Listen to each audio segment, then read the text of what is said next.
Wayland on Linux Mint, Cinnamon's hidden progress and future. Hey everyone, welcome back to the channel.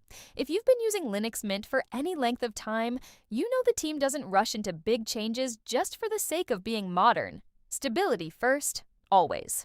But in 2026, the conversation around Wayland has finally reached a point where we can't ignore it. Today, we're diving deep into Cinnamon's experimental Wayland session in the current Mint 22.3 Zena release, the one you're probably running right now in April 2026. We're going to strip away the experimental label in practice, stress test the things that actually matter for daily production work, and give you a clear, no-hype roadmap. Is it time to kill X11 on your main machine, or are we still one step away from a desktop disaster? Let's find out. The big picture. Why Mint is finally moving on X11. Linux Mint's philosophy has always been, it just works. X11 has served us incredibly well for over a decade, but it's showing its age, especially on modern high DPI displays, multi-monitor setups, and with the latest kernels. The Mint team has been quietly laying the groundwork for Cinnamon on Wayland since around 2023. By early 2026, the last major missing piece, a brand new native Cinnamon screensaver that works on both X11 and Wayland, was announced as ready for the upcoming Mint 23 cycle. In the January 2026 monthly update, the developers made it crystal clear Wayland support is still labeled experimental on the login screen, but once the screensaver and a few other bits are polished, they'll officially support it alongside X11. They're not dropping X11 anytime soon, and they have no plans to make Wayland the default until it genuinely works better for most users. That cautious approach is exactly why Mint remains the most reliable distro for so many of us. Right now in Mint 22.3, you can log into Cinnamon on Wayland Experimental from the login screen. No extra flags or PPAs needed. The compositor is running natively, and the visual difference is immediate. Animations feel snappier, tearing is gone on most hardware, and the whole desktop just feels more modern. Unlocking fractional scaling and crisp high DP. One of the biggest historical pain points with Cinnamon was high DPI and multi-monitor scaling. X11's global scaling often left you choosing between blurry text or giant UI elements when mixing a 4K laptop with a 1080p external display. On Wayland, Cinnamon now uses per-monitor fractional scaling properly, via the Scale Monitor Frame Buffer experimental feature under the hood. I tested this on a 4K 27-inch panel at 150% and a 24-inch 1080p secondary at 100%. Fonts stay razor-sharp, UI elements don't stretch or blur when dragging windows between screens, and window management latency feels noticeably lower. The classic Mint aesthetic, those familiar panels, applets, and themes, remains perfectly crisp.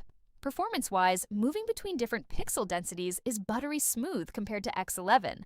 If you've been fighting blurry fonts or oversized toolbars on a mixed DPI setup, this alone is a compelling reason to test Wayland, the gesture revolution. Input that finally feels modern.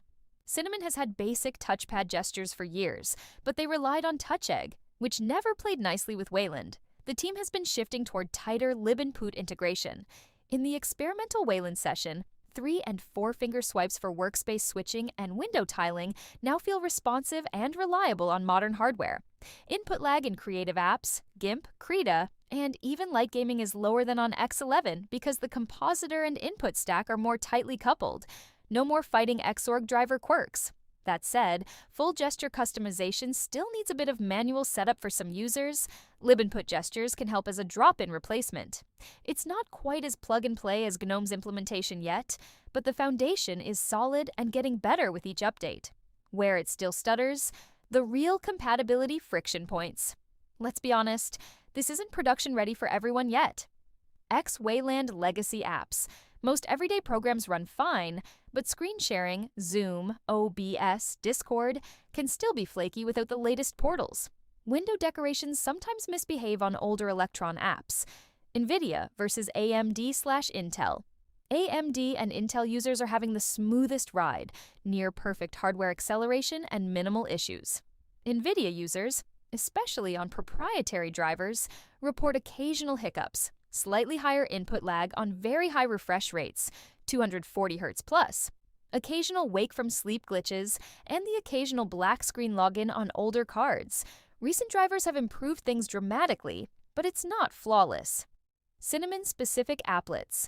A handful of older applets and themes haven't fully transitioned to the Wayland protocol yet. You might see warnings or missing functionality until the ecosystem catches up. Other edge cases. File dragging in Nemo can occasionally fail to register, and some users still report suspend resume quirks. These aren't deal breakers for everyone, but they're the reason the experimental tag remains. The production-ready verdict and who should switch today. After days of real-world testing, coding, browsing, video editing, light gaming, and multi-monitor workflows, here's my honest take in April 2026. Switch to Wayland today if you're on AMD or Intel graphics, you use high DPI or multi-monitor setups and hate X11 scaling compromises. You value smoother animations and lower input latency. You don't rely on niche legacy tools that break under X Wayland. Stay on X11 for now if you have an NVIDIA card and need absolute rock-solid stability. You use specific applets or screen-sharing workflows daily. You simply don't want to troubleshoot edge cases. The Mint team's roadmap looks promising. Mint 23, expected mid to late 2026 based on Ubuntu 26.04, should bring the new native screensaver and officially supported Wayland session. The experimental label is expected to disappear, and X11 will remain available as a fallback for years to come. My migration strategy recommendation right now: 1. Backup with time shift. 2. Log in to the Wayland session for a full day of normal work. 3. If anything feels off, drop back to X11 instantly. No harm done. 4. Keep an eye on the monthly blog posts. The team is transparent about progress. Wayland isn't a revolution that breaks everything we love about Mint. It's a careful, methodical evolution that keeps the Cinnamon experience intact while fixing long-standing limitations. The future isn't hidden behind flags anymore. It's right there on the login screen, ready for you to test. If you've tried Cinnamon on Wayland in 2026, drop your hardware specs and experience in the comments. I read every single one. And if this video helped, hit that like button and subscribe so you don't miss the Mint 23 deep dive when it lands. Thanks for watching. Stay stable, stay Mint. I'll see you in the next one.